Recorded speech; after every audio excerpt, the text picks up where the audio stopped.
Kenapa saya bilang nggak boleh pakai pikiran? Disinilah banyak orang nggak paham. Yang dikatakan fokus atau konsentrasi itu masih wilayah pikir, bukan wilayah sadar atau wilayah jiwa atau wilayah kesadaran. Itu masih jasad, itu masih otak. Otak kita masih bekerja, jasad kita masih bekerja. Jadi dalam berzikir nggak boleh kita memakai fokus atau memakai konsentrasi. Ya, semakin teman-teman fokus atau konsentrasi pada sesuatu, yang nggak ketemu Allah yang tidak diserupakan dengan sesuatu. Karena yang hendak kita tuju yang bukan sesuatu, yang hendak kita temui bukan sesuatu. Jadi apapun yang kita fokuskan, apapun yang kita konsentrasikan dalam zikir kita, di situ akan mengaktifkan alam bawah sadar. Sehingga disitulah muncul bayangan-bayangan, gambaran-gambaran kehidupan. Apa yang pernah kita pikirkan kok muncul. Bang, aku dalam zikir kok ingat masalah hidupku bang, muncul bang. Atau kita punya masalah sama tetangga, kita selisih paham ya. Dalam zikirku kok wajah orang yang kubenci yang muncul bang, segala macam. Kita ada masalah keuangan, nah kok kesusahan tentang uang itu muncul dalam zikir kita. Karena kita main di bawah sadar. Orang yang fokus, orang yang main di konsentrasi ini mengaktifkan alam bawah sadar. Makanya kita harus naik ke atasnya lagi, ke wilayah yang nggak ada persepsi. Ya, jadi jangan pakai fokus, jangan pakai pikir.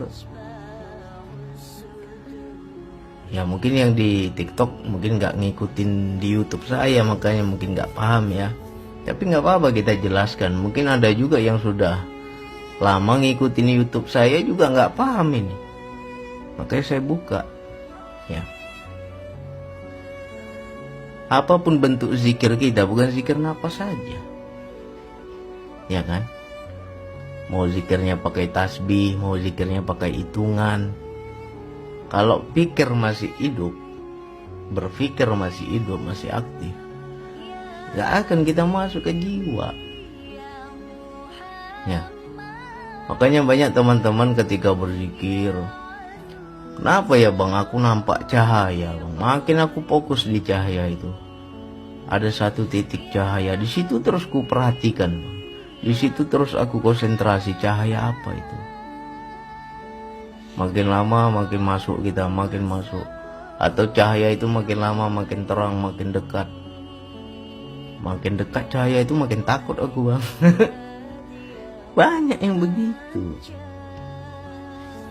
Itu namanya alam sensasi. Masih apa kita bilang ya, alam imajinasi kita itu.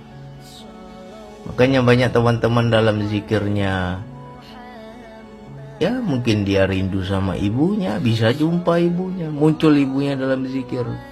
Ya, itu alam bawah sadar. Belum tentu itu yang kita jumpai ibu kita sebenarnya. Ya. Ada orang yang senang kewalian, senang dia cerita tentang wali, senang dia ceramah-ceramah tentang wali, tiba-tiba muncul itu wali ya kan. Ngaku pula Syekh Abdul Qadir Jailani ya kan. Kita tanya apa pesan beliau dalam zikirmu ketika engkau didatangi beliau. Bingung dia, nggak ngomong dia bang. Macam mana kita mau tahu itu apa memang betul dia ya kan. Jadi itu namanya imajinasi. Ya karena kita memfokuskan sesuatu, karena kita berpikir ya.